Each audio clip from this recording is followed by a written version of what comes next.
Assalamu алейкум, урматтуу замандаштар, саламатсыздарбы? Американын Чикаго шаарынан сиздерге чоң салам.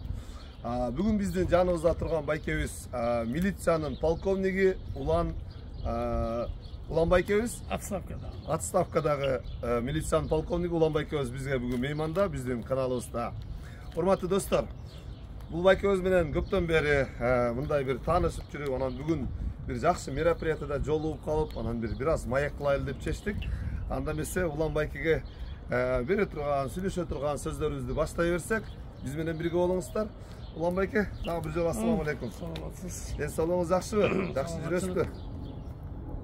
Айта кетсеңиз, Америкага келгениңизде биринчи жолу качан келдиңиз, кандай болду? Ушундай бир Американын сизге жаккан жерлери, ошол жөнүндө айтсаңыз. Америкага мен былтыр келгем. Виза, туристический виза менен келгенбиз. Былтыр келип, баягы мен өзү көбүнчө милицияда иштегемин да. Анан бир кээде профилактикалык лечениеде отурушубуз керек. Ошондук келип мен Чикагодан былтыр келгем, быйыл да келдим, каралып, анан заодно түштүк батыш Американы, Лос-Анджелестен, Сан-Франциско, Лас-Вегас баарын кыдырып келдим. Анан Чикагода лечение бүтүп атат азыр, Кудай кааласа. Жакшы ошо. Жакшы. Бул жерде мен эки балам окуйт, иштейт. Андан сонун урматтуу Улан мырза, айта кетсеңиз, бул жактын Кыргызстан менен салыштырмалуу эмнелери жакты сизге? Эмнелерди кылсак бизде жаштардын алдыга умтулуусу, ушундай биздин ушундай бир мамлекетибизге бир аз болсо да кандай салым кошо алат элек? Ошол жөнүндө дагы бир аз айта кетсеңиз. Мен айтарым, мындайда Америкада бүтүндөй дүйнө жүзү кызыгат. Америкага келсем дейт, ошол жерге барып иштесем, жашасам дейт, үй бүлөмдүн экономикасын көтөрсөм дейт. Мисалы, алайлы Турция бизге жакын, бир туугандарыбыз. Турцияга барып иштеген балдар иштейин деп барып бир кызматка кирейин десе, Турциянын ошо фирманын же бир компаниянын жетекчиси сразу Кыргызстанга чалып, бул жакта иштеген, мисалы, могу должность канча айлык алат. Ал жак 20 миң алат десе, кой мен 30 миң берип коеюн, мынча миң берейин деп. Ал жакта жана гостиницада көптөгөн иштерди көбүн көрдүк аябай. $700 сирде мында алышат да. Паркингдер көбүрөөк болот чыгар, анан ошентип экономия кылып берет. Ал эми Европада мисалы 1900 евро, 2000 евродан мындай көп ашыган көргөн жокмун, среднем 1,5 миң евродан да мындай. Ал эми Америкада сен Американын гражданины менен тең иштесең, ошо айлыкты тең берет. Тең берет. Мисалы, бул $2000 неме, $5000 алды, бияк $5000. Көп мында адамды бөлбөйт да, адам бөлбөйт экен. Саатта бул жерде таза болбойт дегенде бир среднем $15,000 аз дегенде. А так мындай саатта $30-40 чейин да. Ошол 8 саат иштесе, $3 көтөрүп кете берет. О, туура айтасыз. Ал деген биздин Кыргызстан үчүн кандай?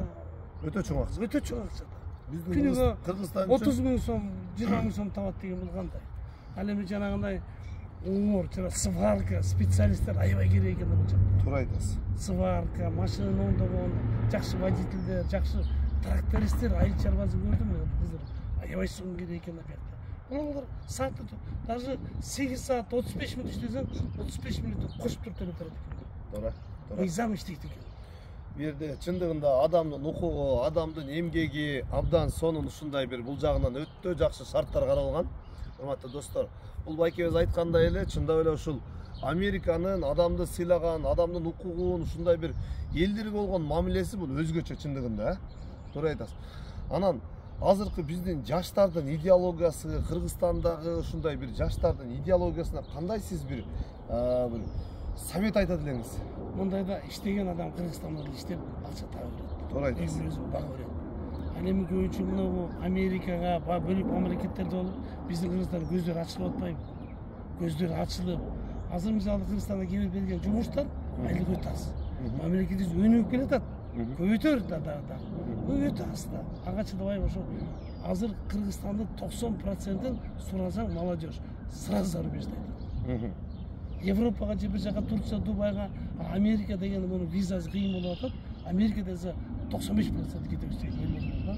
Себеби бул жерде мен аябай анализ кылдым, мен в среднем Америкада 100 миңдин тегерегинде кыргыз бар экен. Туура. Ошолор канча деген акча кылып атат. Акча кылып, мен кантип айтпайм, дүйнө жүзү боюнча эң көп акча салган Америка. Туура айтасың.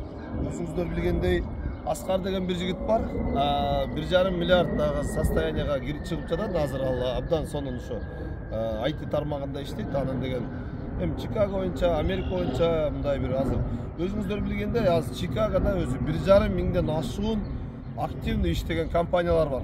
Ошонун ичинде биздин дагы трак компания, СДЛга окутабыз, балдарга трак алып беребиз биз дагычы. Плюс еще ким аренда алам десе ошонун баардыгын биздин компаниядан келип алышат. Биздин компанияда азыр өзүңүз билгендей биз студияда катышканбыз. Көрбөдүк компания. Абдан өнүккөн компания экен. Ооба. Ошону биз дагы азыр абдан жакшы иштеп жатабыз. Анан дагы айтарым, кыргыз милициясы менен сиз милицияда иштеген адам катары Американын милициясынын айырмачылыктары кандай экен? Бизде азыр көптөгөн мындай бир өзгөрүүлөр болуп атат. Адамдын сапатына, адамды мындай жардам берүүгө милиция мени коргойт деген бар го, ошого өтүп атат азыр. Ал эми Америкада мисалы көбүнчө эле мына через Мексика көчүп келгендер, секирип забордон паспорттору жок. Паспортун алып калат экен. Анан паспорт жок, эч ким текшербейт экен да. Көчөдө случайно бир мындай бир бейбаштык кылып, мындай бир буян тентип өтпөсөң, бир милиция токтотпойт, машинаңды токтотпойт экен. Туура айтасыз. Случайно машина бузулуп калса, бир жерде токтоп калдык, баягы келатып биз. Лас-Вегаста. Кай келип токтоп, эмне жардам керек дейт. Туура айтасыз. Анан мен да полициямын дедим, мына удостоверение дедим. Ай деп жооп, эмне жардам керек деп. Тимине жардам берейик деп, рахмат деп коюп басып кеттик. Чикаго УДУзунда милицияларды баарын көрүп чыктык бир сыйра. Эми милициядан көз жүгүртүү бөлөкчө да. Себеби булардын айрыкы жакшыдай. Буларда доверие бар. Милицияга өтө күчтүү бийик деңгээлде милицияны уважать этет. Мындай айрыгы жогорудай. Ооба. Биздин айрыкты баягыда мына 15 000 сом алып иштечи эле, азыр айрыкты көбөйткөндөн бери 40-50 000 дегенде аз дегени алып атат да. Бул да жакшы нерсе. Эми дагы көбөйөрү деген ойлор бар. Мен ойлойм 100 000ге чыгарып койсо жакшы болот эле дейм да. Албетте. Баягы иштеген ишиң, айлыгың жакшы болуп турса, адамдын деле көңүлү ток да. Барып, жакшы мындай. Анан эми негизи туура айтасыз. Сиз жакшы теманда козгоп кеттиңиз. Өзү негизи бул милициянын айлыгын көтөрүү деген. Мен ойлойм ушу бүт бардык бизде системаны көчөрүш керек. Американыкындай системаны коюш керек. Эми конечно биздин бюджет ага бир өтө деле мындай бир позволять этпеши мүмкүн. Но бирок как-то надо, чтобы ал жакты көздөп умтулганга аракет кылыш керек деп ойлойм да. Негизичи. Урматтуу достор,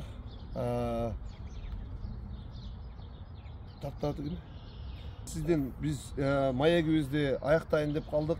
Урматтуу туугандар, бизде убакыт да келип калды. Уланбайке, айта кетсеңиз, кыргыз элине бир жакшы каалооңузду айтыңыз Америкадан. Кыргыз элим, биз каякта жүрбөсөк да, кыргыздын суусуна, жыттаган топурагына, жеген алмазына, жеген нанына, этин эч нерсе жетпейт. Эң туура. Эч нерсе жетпейт, эч убакта. Биздин көлүбүз бермейт. Ошондуктан кыргыз элибиз келечекте өнүгүп өсөт. Мына азыр жакшы темп менен кетип баратат. Дагы өсөт деп ойлойм. Анан Кыргызстандын азыр зарубежде иштеп атпайбы жаш бала? Мынакей Олимпиада келип атат, көрүнгөн жак келип атат. Келип ушулардын баары ошо билим деңгээлин ошол жака алып барса. Ошол жака алып барып, бир ушундай бир Кыргызстан өнүгөт деген ушундай чоң иштер иштебиз. Ишчүкө өнүгөт Кыргызстан. Ошондо биздин кыргыздарыбыз кайда бой кетти Кыргызстанга деп туруп, өзүнүн инвестициясын алып барып туруп, мамлекетке Кыргызстанга өнүктүрөт деген чоң тилектебиз. Рахмат. Айтканыңыз келсин. Бар болуңуз. Урматтуу достор, барыңыздарга ийгилик. Уланбайкеден дагы бир жолу жакшы маек болду. Жакшы күндөрдө көрүшөлү, бар болуңуздар.